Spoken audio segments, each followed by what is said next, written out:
Hi, I'm Miss O, and I'm here just to kind of give the computer science teachers not so much of a shout out, but just a bit of encouragement and a bit of guidance. I have taught across the UK, and it can be challenging with lack of resources, lack of support, and majority of my experiences I found that there was not a lot of understanding and knowledge of how important our subject is. But I just want to kind of give a bit of encouragement to let I'm kind of rooting with you. I'm really, really supportive of computer science teachers, and my key aim is to make sure that it's accessible for everybody in inclusion, regardless of what part of the country it's the same in the sense of everybody should be accessing. So we're ticking the box with females. We're trying to get some more girls on board. Also the disadvantaged. It's making sure that our students, for social cohesion, are able to access the course. So they might not choose it as an option in Key Stage 4, but through Key Stage 3, they're learning the key concepts throughout the national curriculum of computer science and gain them skills. Because regardless of whatever avenue they choose to go to, whether it be to higher education, whether it be to apprenticeships, whether it be to seek employment straight away, they're going to need to know elements of computer science. They want to know elements of computer science now, whether it be through their gaming, my storage is not good, or Mum, I want this one for Christmas because it's got a higher gigabyte storage. It could be, what are these meta glasses on, how we're moving forward with the technology. When they get older, it's going to be a case of how do I access my wage slip? Everything's portals. Even through their academic experience through secondary school, in some cases primary school. I know my little one, when he was in primary school, he wanted to change his character on his chart for his positive logs. So they're aware of these apps and this software we're using as, whether it be teachers, whether it be professionals, whether it be as parents. And it's making sure that they're taken along with us and understand it. Particularly, like, we have storage on our phones. Well, hang on, my storage is, I can't save another video, I can't save another picture.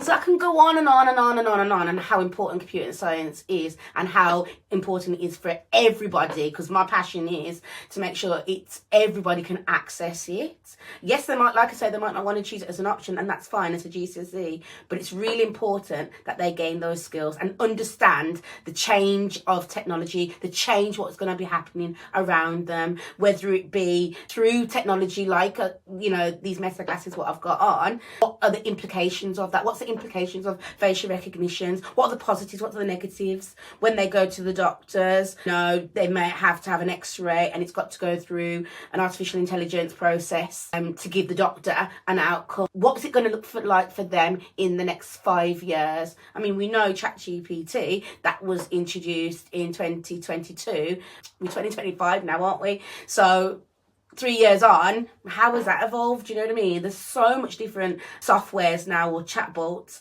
now, what are enabling us to get that quick, decisive answer. But we still need to be able to remind our students to critically think. You've got to be able to critically think. So yeah, as you can gather, I'm very, very passionate, and the only way we're going to make that change is us, the educators of our subject, and making sure that it's accessible, and reaching out and seeking the support, not just going along with the tail and thinking, right, we've ticked that box, we've gone over binary, let's move on. No, let's put it into the real world. Why do our computers understand binary with the zeros and ones? How? Yes, they need to be able to dedicate themselves to it. But in one hand, I find that we're saying that this student will be able to, that student, no, that one's not going to be able to. But why are we saying that? Why are we saying that each student, if they're in that same environment, should be able to achieve a computer science GCSE or do really well within that subject,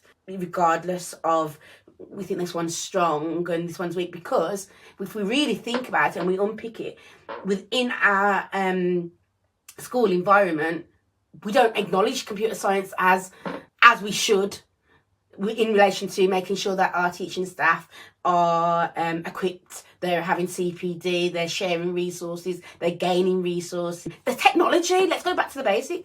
Oh, God.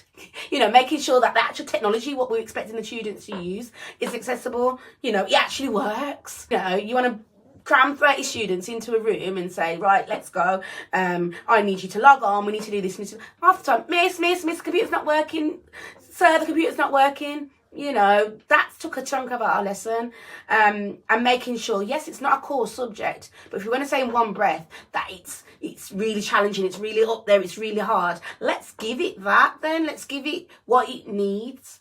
And the only way we can deliver as educators, as we should, the specification, whether it be IT, I mean, I'm heavily focused on computer science. You can merge IT in all day, every day. You can, you know, that's just my way of teaching. You can, you know, ask them to put something on a spreadsheet. And I think that the clarity as well, the understanding of what is it they're actually teaching. I've been in schools before where they've been thinking that they're doing a IT course, an IT qualification, when really they're doing computer science. Why aren't we telling the students what they're actually gaining? What's the qualification? It can really confuse a student as to what they're actually hoping to go off independently and find to do their research. And when I mean going off independently, they could be having buddies from another school, of cousins, other people, and like, what are you doing? What did you choose for your options? Well, I choose IT. Oh, I'm doing computer science. So no, because they don't even know what they actually are supposed to be doing in relation to their GCSE, and it saddens me, it really does. Just have clear transparency with the students, with the parents. If you're able to deliver it, the school, deliver it. If you're not, you just say to the student what they're actually doing, because they need to know the specification, they need to know the exam board, they need to know. Why are we hiding it from them? Why are we like, oh, okay, that's the first thing, especially with this week back, what we should have been doing. Right, guys, this is what, especially year 10, but if you got year 10 students, for example, you should know the specification. Share it with on Teams. Well, don't get started on Teams, because everybody should be on Teams. Again, I'm not getting paid for anything I'm saying in relation to, you know, softwares and stuff, but because it's there for them. Yes, you don't want to overwhelm them, but you want to give them a real expectation of what they're actually going through, because you won't have time. You won't have time, and it's important that they have the access to what they did. We want it as adults, and I know obviously they're students, and we do not want to overwhelm, but if they have dripped into them what they're actually studying clearly, because once they've chose the option, you know, we all do that fancy dancy thing in the hall, don't we, where, you know, come and choose me, this is a really good subject. Some students, and yes, some schools ensure that students have took the time away and they have researched it thoroughly, the subject, for whatever reason, whether it be resources, whether it be staffing. Things tend to change, so it's just making sure that the students are aware and they're taken along with us through the academic year, in relation to what's actually going to be expected of them. That's really, really key. And the positive of why I have had that skill set, and why I am very confident in making sure that my student progress 8 goes up, because it's transparent. What I've got, I used to say to my students, what I've got, you'll have. Within reason, whatever I can find, whatever new, whether it's be new information, the misconceptions of past papers, give it to them. Give it to them. Give it to them. It's their GCSE. You know, why, you know, and I really that's kind of like a pet heave, where we think that because we're the teachers, yeah, you are, you know, we're the teachers, we're up there, so we've got to, you know, bank all our, no, give it to them, because that's what we want them to achieve. And that's how my students have consistently achieved really well, because I've respected them to understand that they need to know what's been asked of them. We want to know what's been asked of us. And when I was working within the schools, I didn't actually choose the papers for them to do their mocks. And that was a really good thing for me and my students, because I would kind of say, like, we're not teaching to the mock paper. We're not teaching to any paper. We're teaching to a blank canvas. And that was just amazing. You know, I remember a couple of students, when they came back from one of their mocks, they were like, but miss, there was so much programming in it. I said, well, I didn't do it. I didn't set the mock paper. Somebody else had done that. And that was really, really good. Not only for me and my professional development as a teacher, but also for the students, because we didn't know. So nobody could say, oh, well, Miss O is just literally, you know, taught based on what she knows is going to be in the paper. We didn't know.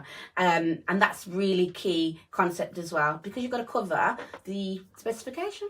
You know you've got to cover it as a teacher. And for whatever reason, things happen and people fall ill, things happen. If they've got the backbone of what they're trying to achieve, if they've got cover for whatever reason, or the teacher's not well, or it's not a subject specialist teaching, they're able to grasp the key concepts because they've had the meat on the bone, what they need to achieve their GCSE. I quite talk a lot about disadvantaged schools and disadvantaged areas, but I've seen grammar schools as well. I've seen it within them schools as well. It can be a case of, in fact, within grammar schools, it can be more so independent studies. And do they achieve well? I mean, that's an argument to be had. Do they achieve better because they're more independent and they're taking more accountability? Are we in other schools, before we've even started to deliver our teaching to these students or any of the units, are we kind of like, oh, this is hard? This is hard. I remember when I was actually in teaching, and you would hear like, oh, you're a computer science teacher. Oh, that subject's hard. Oh, that subject's hard. Well, it's not hard enough. You probably a maths teacher. You probably be a science teacher. Oh, to me that would look. Oh, that's. But I would never say that to you, would I? Because that would not be right for me to turn around and say to you, oh, that will be hard. It's that negative approach, and then it naturally fizzles onto our children, and that's what we're trying to avoid. Okay. Subscribe and follow and share for more tips. And we're going to go through this academic year with loads of positivity, and sharing lots of fun tips and ideas of how we can make sure social cohesion, that everybody's been able to access computer science in some sort of, like I said, if it's Key Stage 3, and if they do not choose it, but they still need it.